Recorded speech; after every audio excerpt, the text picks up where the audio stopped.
গতকাল ঢাকা বিশ্ববিদ্যালয়ের ইংরেজি বিভাগের একজন শিক্ষার্থী, যিনি তার অ্যাডমিশন টাইমে ডি ইউনিটে প্রথম স্থান অধিকার করেছিলেন, হঠাৎ কোনো এক কারণে তার নিজের জীবন প্রদীপ নিজে নিভিয়ে পৃথিবী থেকে বিদায় নিয়েছেন।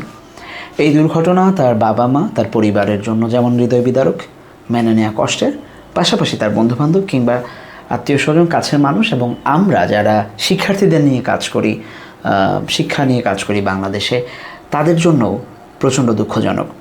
বাট এই দুর্ঘটনাটা শুধু দুর্ঘটনা নাকি এটা কোনো অপরাধ বা এটা কোনো ক্রাইম, এই জায়গায় আমাদের দেখা দরকার। এই দুর্ঘটনা আমাদের কাছে কষ্টের যেমন ব্যাপার, তেমনি আরেকটা ভয়াল দিক উন্মোচন করে যায়। সেটা হচ্ছে একজন শিক্ষার্থী কতটা অসহায় অবস্থায় তার বিশ্ববিদ্যালয় জীবন, গ্র্যাজুয়েশন লাইফ পার করে। বাংলাদেশের প্রচলিত যে শিক্ষা ব্যবস্থায় আমরা বাচ্চাদেরকে এত প্রেশার দিই পড়াশোনা নিয়ে, বিশেষ করে অ্যাডমিশনের সিজনে একটা বাচ্চা যখন সফল হয়, হঠাৎ করেই আমরা যারা, বিশেষ করে কোচিং ব্যবসায় আমরা যারা আছি, আমি নিজেকে এই কোচিং ব্যবসায়ী হিসাবে ঘোষণা দিয়েই এই কথা বলতে চাই যে আমরা কোচিং ব্যবসায়ী যারা আছি, তারা একটা বাচ্চার টপার হওয়াটাকে, বিশেষ করে অন্যান্যর মতো যে বাচ্চাদেরকে টপার হওয়ার ব্যাপারটাকে এত বেশি হাইলাইট করি, আমরা জীবনের সফলতা হিসাবে এমনভাবে এটাকে আখ্যা দিই, আমরা মনে করি বা বাচ্চাদেরকে মনে করাই যে সফল হতে হলে তোমাকে বিশ্ববিদ্যালয়ে টপার হইতে হবে, তাছাড়া পৃথিবীতে সফলতা নেই এবং এরপরেও পৃথিবীতে আর কিছু নাই। তো একটা বাচ্চা যখন ফার্স্ট হয়, সেকেন্ড হয়, থার্ড হয়, টপ 20-র মধ্যে থাকে, ওই 18 বছর বয়সে একটা বাচ্চা যখন এত কিছু অর্জন করে জীবনে, তারপরের 3 বছর আমরা ওই বাচ্চার খোঁজখবর নিই না, কেউই না। 18 থেকে 26, 25, 24 বয়সের বাচ্চার বাবা মা তাদের কতটা খোঁজ খবর নেন, বাচ্চার প্রোগ্রেস কী? যেই বাচ্চাকে আপনি কলেজেও রাতে বাইরে বেরোতে দিতেন না, সেই বাচ্চা অ্যাডমিশনের পরে বিশ্ববিদ্যালয়ে যেয়ে কী করে, কখনোই বোধহয় বাবা মা জিজ্ঞেস করেন না। ওই বাচ্চার ফ্রাস্ট্রেশন থাকবে কি না, থাকতে পারে কি না, তার জীবনে নানান ধরনের বাঁক আসে, তার একাডেমিক প্রেশার থাকে, তার সোসাইটাল পির প্রেশার থাকে, তার ক্যারিয়ার নিয়ে তার চিন্তাভাবনা শুরু করতে হয়, তারা জীবনসঙ্গী খোঁজে। এই সময় একটা বাচ্চার পরিবারের পক্ষ থেকে কী পরিমাণ সাপোর্ট দরকার, বাবা মা কিংবা পরিবারের সদস্যরা কি আসলেই সেই সাপোর্ট নিশ্চিত করতে পারেন? আমার মনে হয় না। বন্ধু বান্ধব এই বয়সে সবচেয়ে গুরুত্বপূর্ণ ভূমিকা পালন করে থাকে একজন শিক্ষার্থীর বা এই বয়সের বাচ্চাদের মানসিক অবস্থার ভারসাম্যের জন্য। কোনো বন্ধু, আমরা যারা বিশ্ববিদ্যালয় লেভেল, আমরা কি আসলেই মনে করি যে আমরা বন্ধু? আমরা কি অন্য বন্ধুর কাছ থেকে নিজের অধিকারের সম্পূর্ণটুকু বুঝে নেওয়া ছাড়া অন্যের প্রতি আমাদের নিজেদের অধিকারের ন্যূনতম পরিচর্যার জায়গা রাখি বা দায়বদ্ধতার জায়গাটাকে হিসেব করি কখনো? আমি জানি না।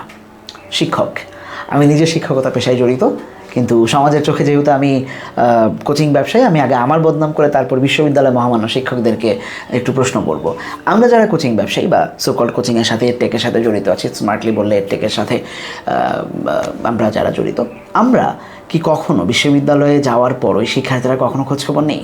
নাকি তার সাথে আমার যে লেনদেন ছিল, বিশ্ববিদ্যালয়ের রেজাল্ট টপ করে দেওয়ার পর আমি যে পোস্টার ছাটাইছিলাম যে 20-এ 20 আমার, 100-তে 99 আমার, এই পোস্টার ছাপানোর পর আমরা আর কোনোদিন তার খোঁজখবর নিই না।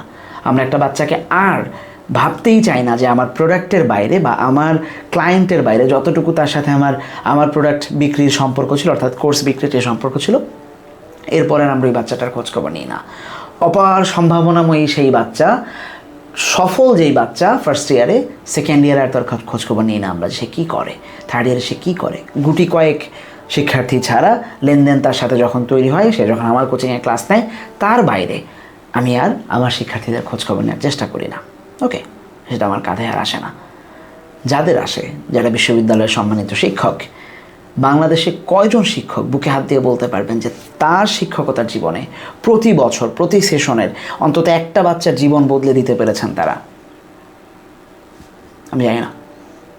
ঢাকা বিশ্ববিদ্যালয়ের প্রত্যেকটা বিভাগের শিক্ষকগণ, সম্মানিত শিক্ষকগণ কি বাচ্চাদের মানসিক অবস্থার কথা কখনো চিন্তা করেন? তাদের সাথে কাউন্সিলিং করার চেষ্টা করেন?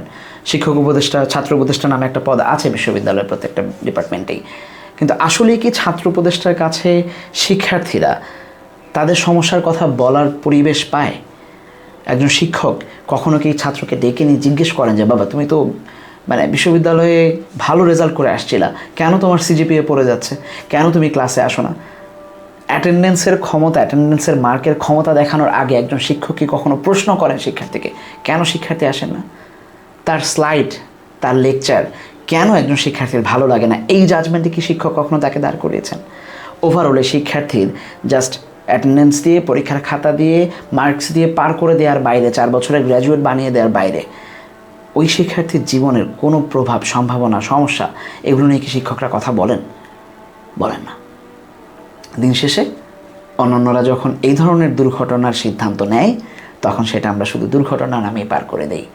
আমাদের পরিবার, বাবা মা, বন্ধুবান্ধব, শিক্ষক কেউই এই দুর্ঘটনার পিছনে তাদের অপরাধের দায় স্বীকার করতে চান না, ন্যূনতম ভাবেনও না।